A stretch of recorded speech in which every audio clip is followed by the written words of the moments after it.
please do understand yung problem itself po. Okay? So for problem 1, let me call someone to read the problem po for us. Engineer Devanadera, can you read the problem po? Alexa? Good morning po. Sir, medyo malabo po sa screen ko yung problem. Yan, okay na po. Problem 1. Consider a regenerative cycle using steam as working fluid. Steam leaves the boiler and enters the turbine at 4 megapascal at 400 degrees Celsius.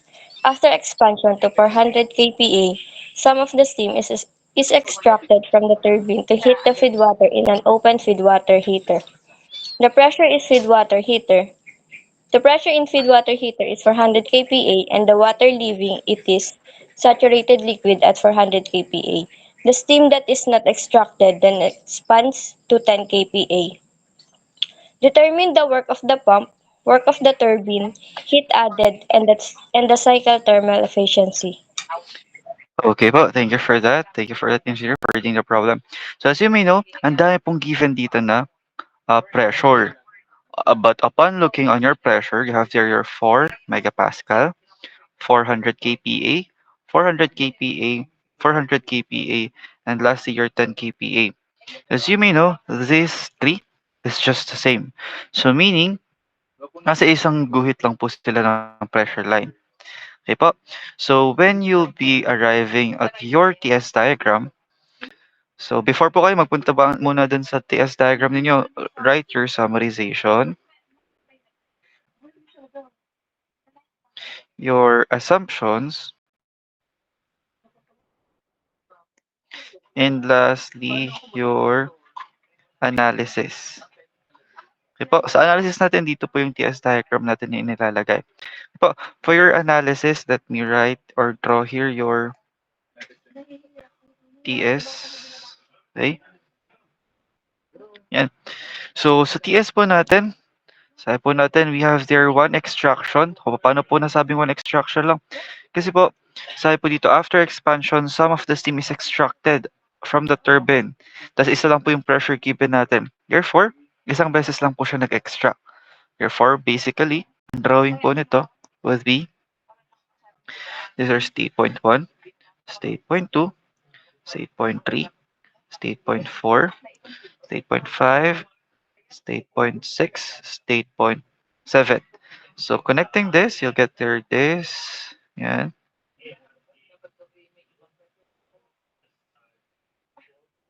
Yan. Yan. Paano po nasa isang structure lang? So, ito po yung extraction natin. Itong part po na ito. Okay? Ito pong part na ito, yung extraction po natin. Yan, itong part na ito. So, pagka po nagdo-drawing kayo ng inyong TS diagram, particularly dito po sa part ng turbine, huwag niyo pong habulin. Ano? Huwag niyo pong gawing parang ganito yung inyong TS diagram. Mare, ganyan. Yan. Tapos dito niyo napalagay yung inyong isang diagram, tapos nandito po yung isa. Huwag niyo pong habulin. Ano, huwag niyo pong habulin na papunta dito. This must be a straight line. So dapat, if dito niyo siya napalagay, make sure na yung sa katapat niya pong linya dito. That is okay. That is your first assumption as your analysis. Okay po? So make sure na straight line po itong nasa side po na ito. Okay, as well as dito po, straight line po dapat ito. Yan. Straight line po yung mga yan.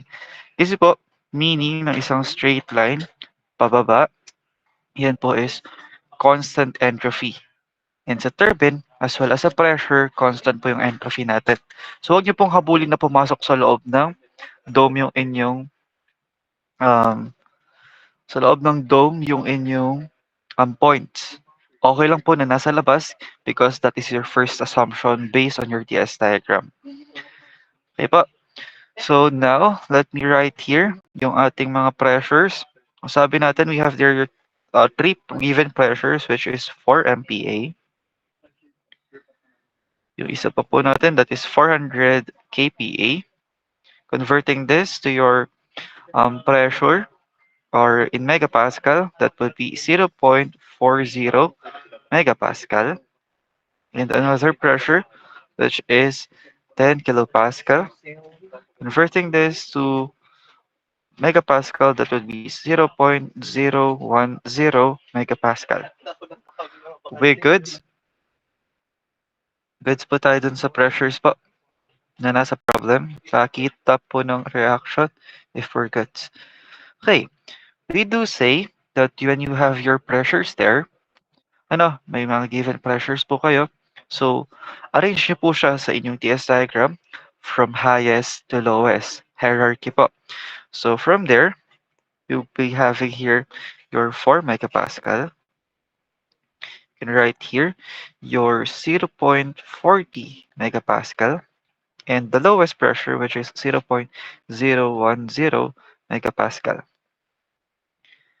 Okay po. So then after, ano pa po ba yung given na meron tayo? So you have there a given on your entrance of your turbine, which is 400 degrees Celsius. Okay po? Your entrance of your turbine is the highest point of your TS. So this is your 400 degrees Celsius. Okay po? So we goods na po ba sa problem 1 sa inyong problem set?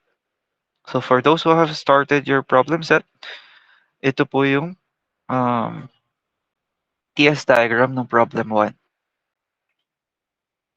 Diba? So lagyan ko na lang din ng state points based on my explanation with you. So I start with my state point 1 here. Ayaw na niya sumulat.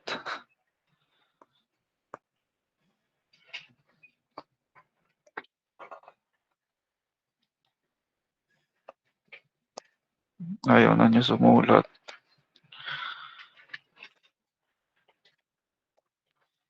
Yan. Sorry for that. Ayaw na sumulat. Bakit?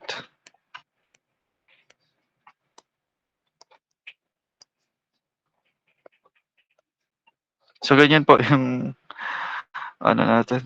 Ay, sumulat. Wait lang. Discard.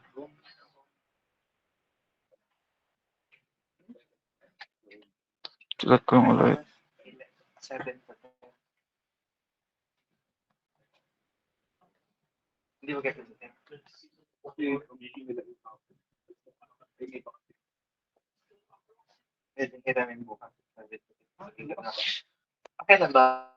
For MPA, 0.40 MPA, 0.010 MPA, state point 1, state point 2, state point 3, state point 4, state point 5, state point 6, and state point 7.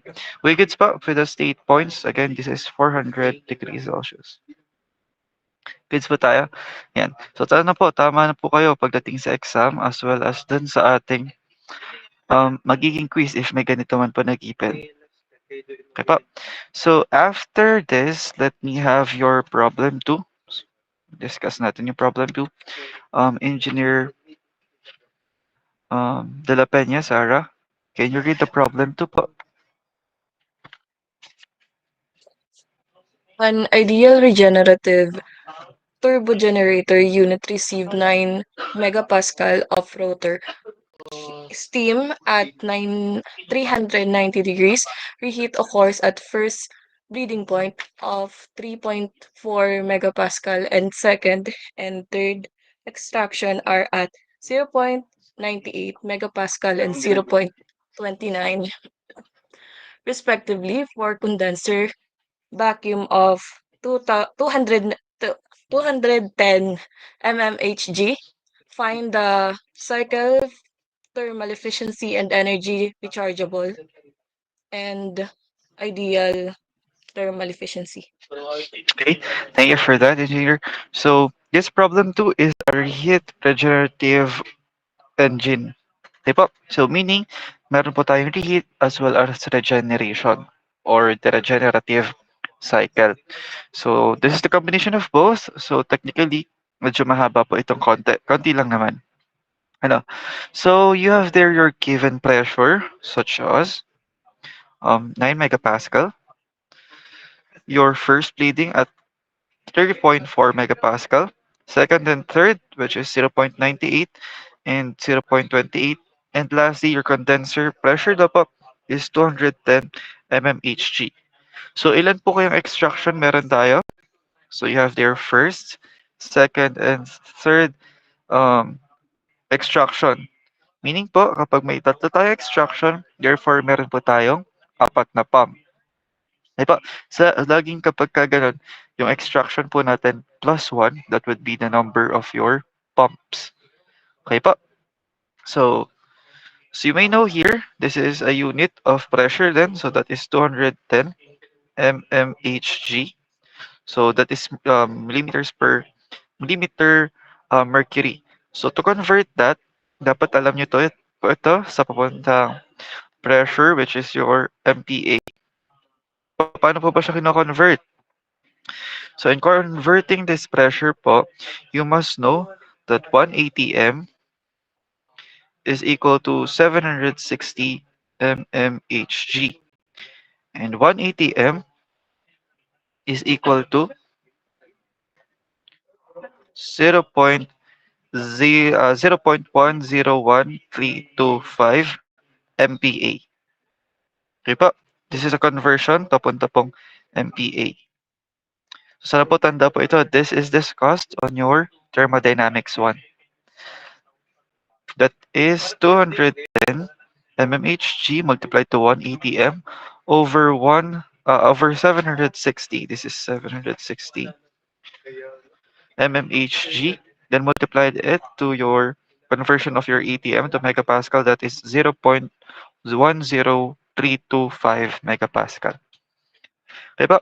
So now alam po natin, we have their three extraction as well as we have there your reheating na nangyari din daw po doon sa first reading na ito.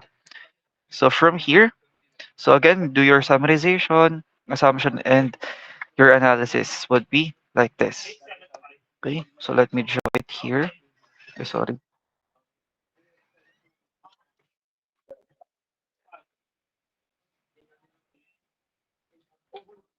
Yan. So you have there four pumps. So technically, you'll be drawing it like this. One. Ayun na naman yung tuminta.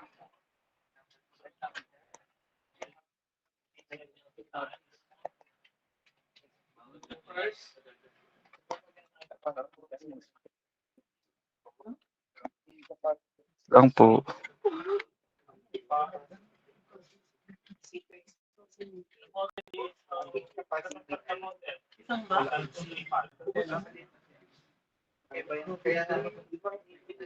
So sabi po natin, meron po tayong tatlong pump. So that is 1, 2, 3, 2, 3, and 4.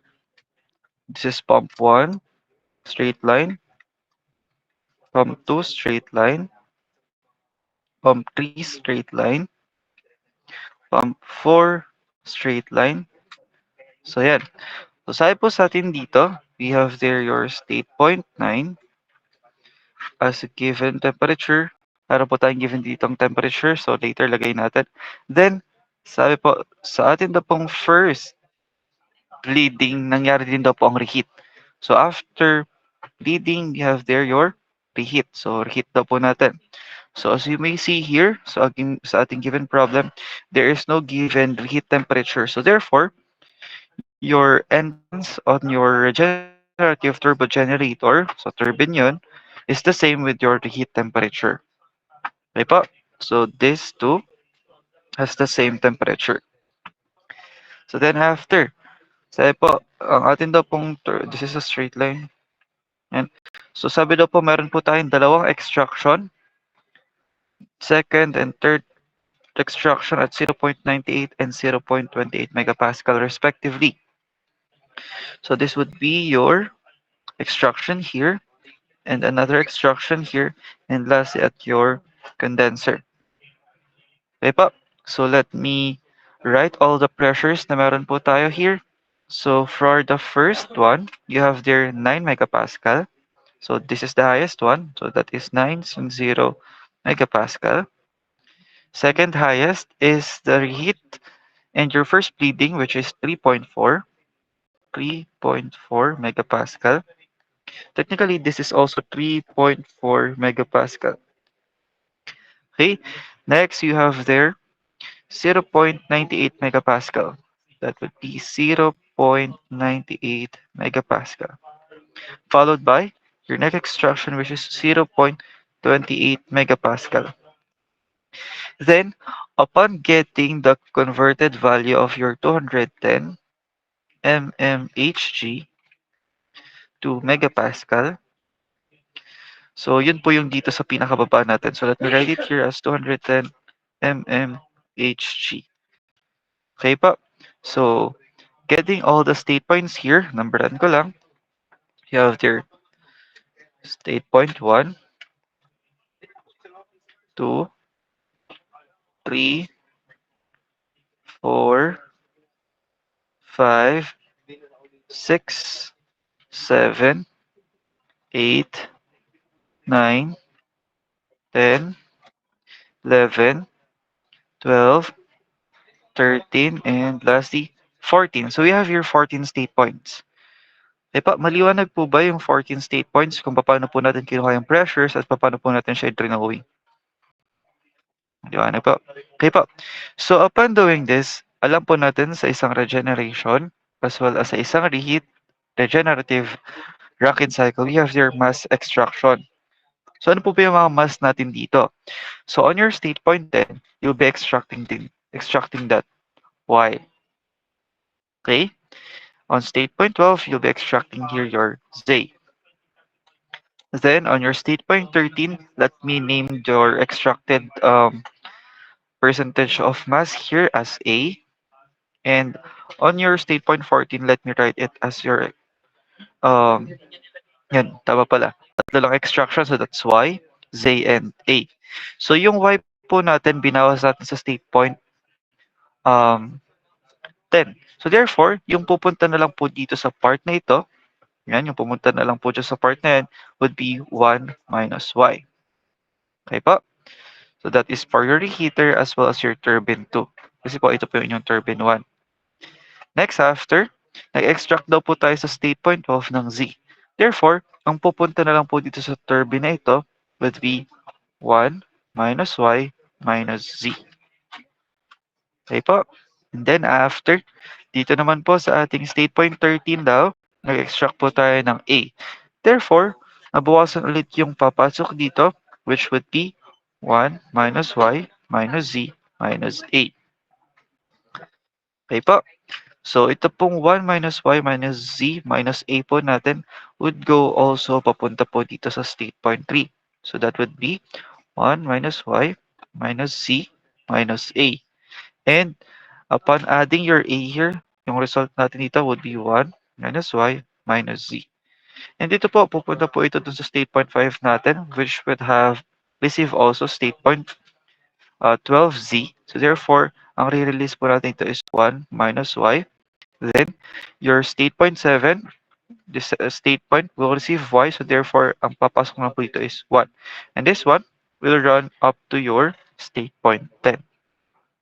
Okay po? Goods po tayo dito sa TS and analyzation ng ating state point sa problem 2. We goods po? Any questions, clarifications? So, tanong ko po, yun po ba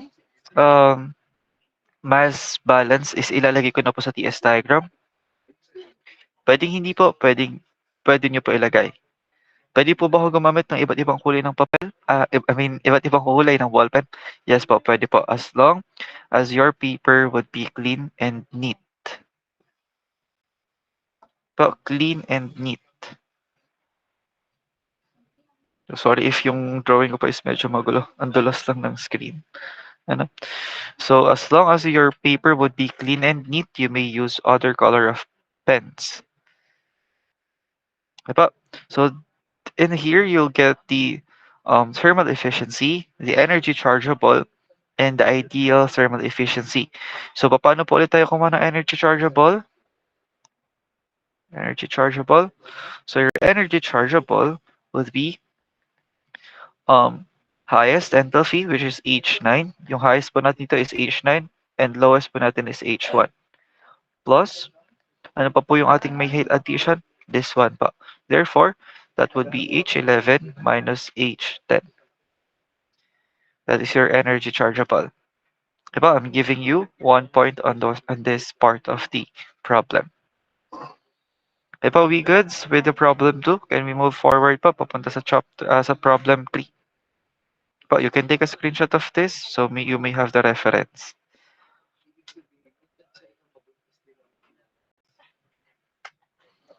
Once goods na po, kindly type 1 po sa ating chat box para po alam ko po na okay na sa inyo.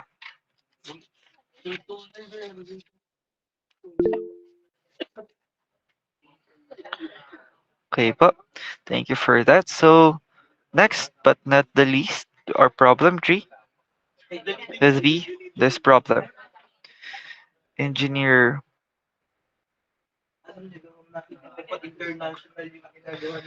Inandan, can you read the problem 3 po?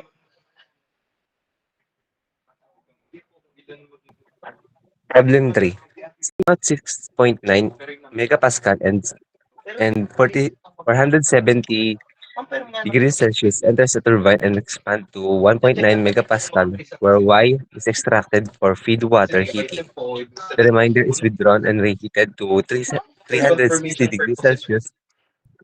Expansion then occurs to 0.45 megapascal, where Z is extracted for feed water heating.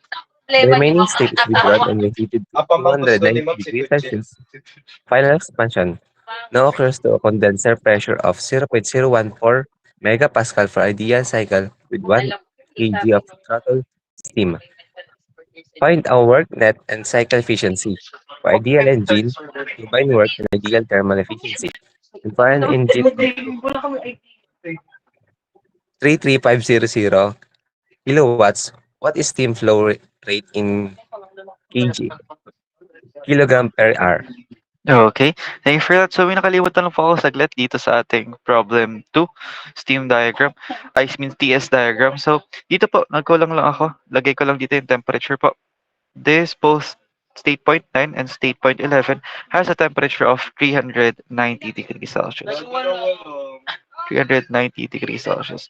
Yeah. So panood lang po nito. That's 390 degrees Celsius. Okay po? So ayan. So let's start again with our analysis dito sa ating problem. So una po muna is that we are here given your temperature as well as pressure entering at the turbine. Okay, so you have there 6.9 and 470 degrees Celsius.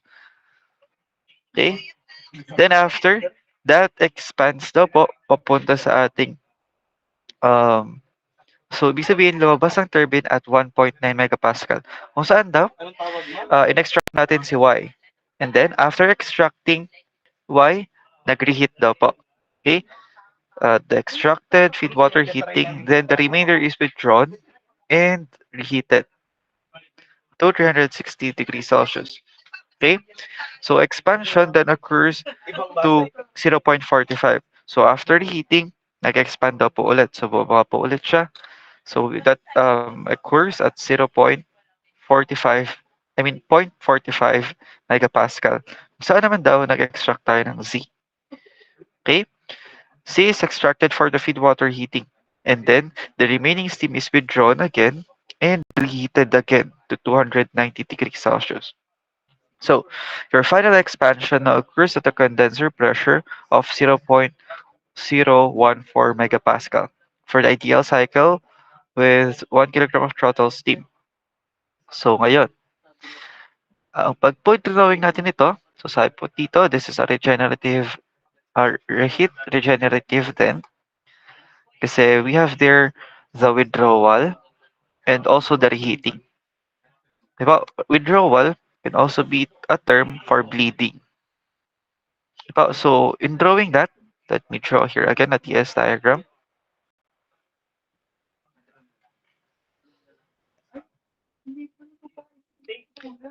Okay. So drawing it here. So, sabi po natin, we have there two extractions kasi may two withdrawals tayo. Meaning, tatlo po yung pump natin.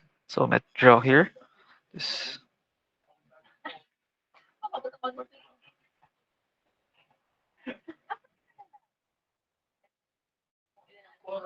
Okay, so tatlong pump. Pump 1, pump 2, pump 3.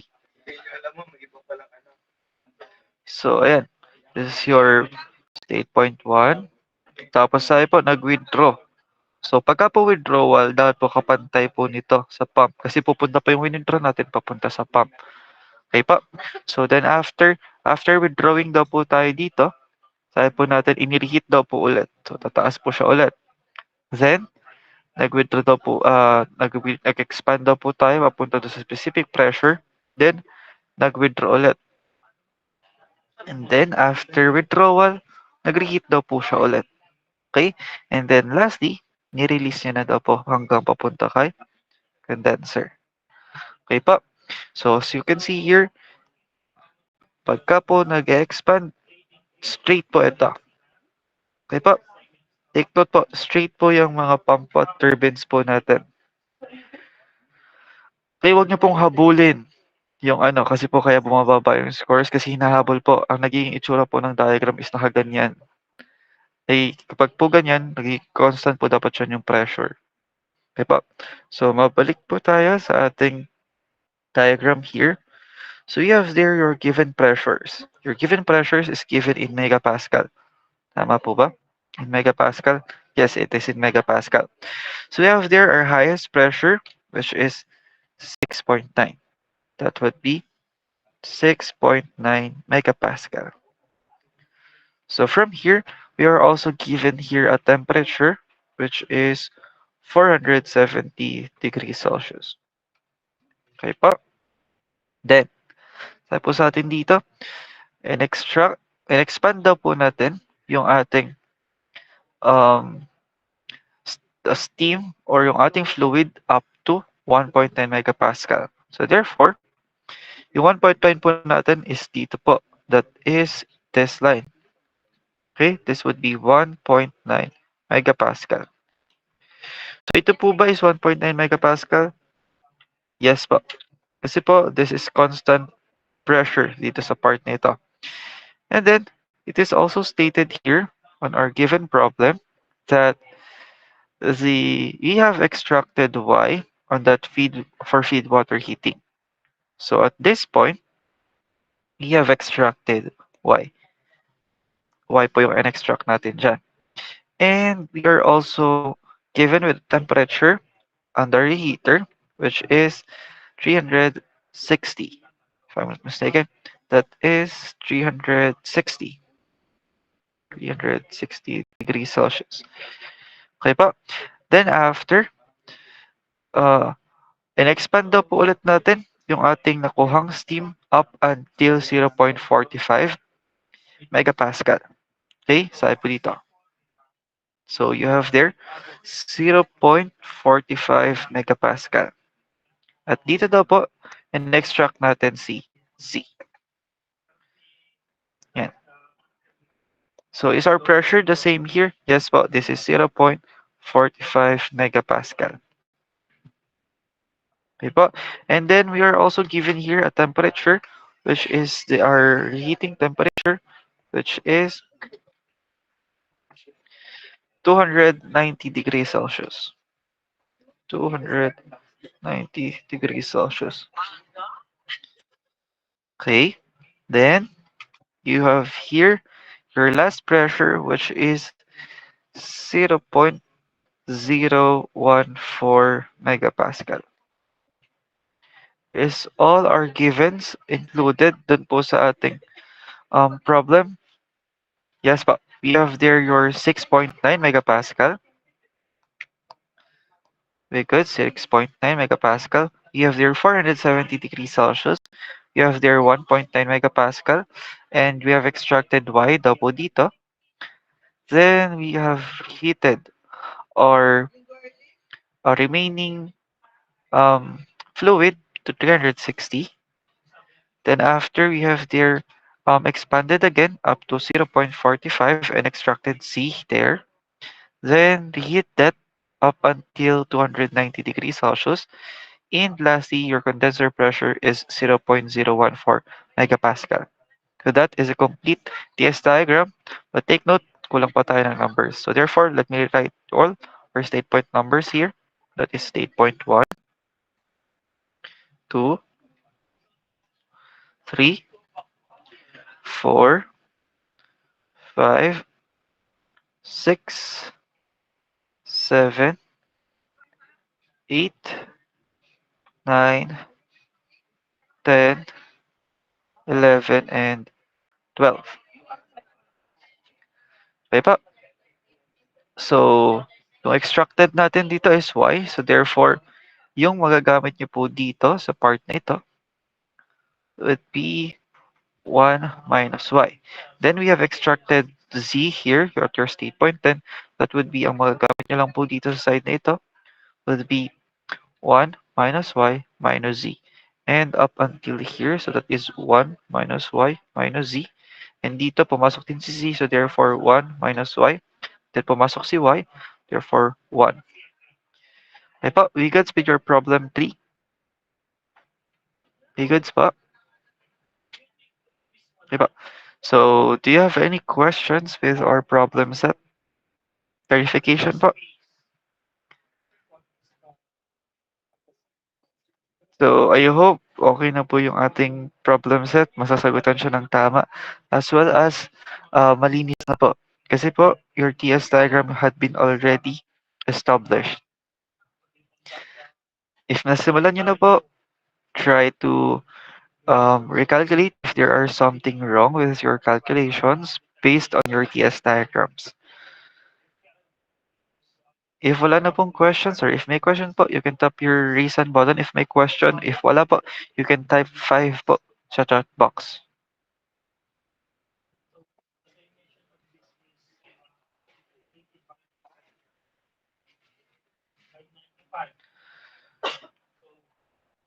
So, sorry po, medyo napahaba yung discussion natin ng TS diagrams na ito. So, I hope everything is clear with you now with your TS as well as the problem that is given with you. Okay po. Take note nyo lang din na dito po sa ating problem tree has a given mass. So, therefore, i-multiply nyo lang po ito sa inyong makukuha value for y and then for z. Because these values are the mass fraction.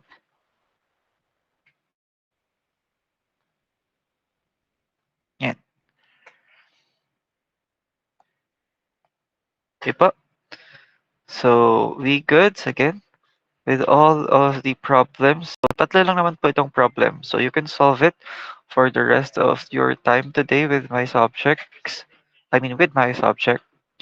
So, any questions, clarifications, concerns? Meron po ba?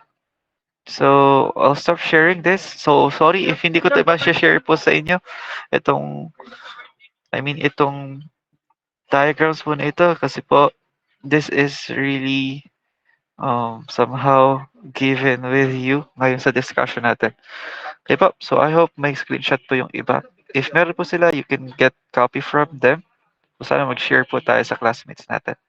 Okay po, so I'll stop sharing this. So, before I let you all go for this day po, kindly open your cameras. Okay,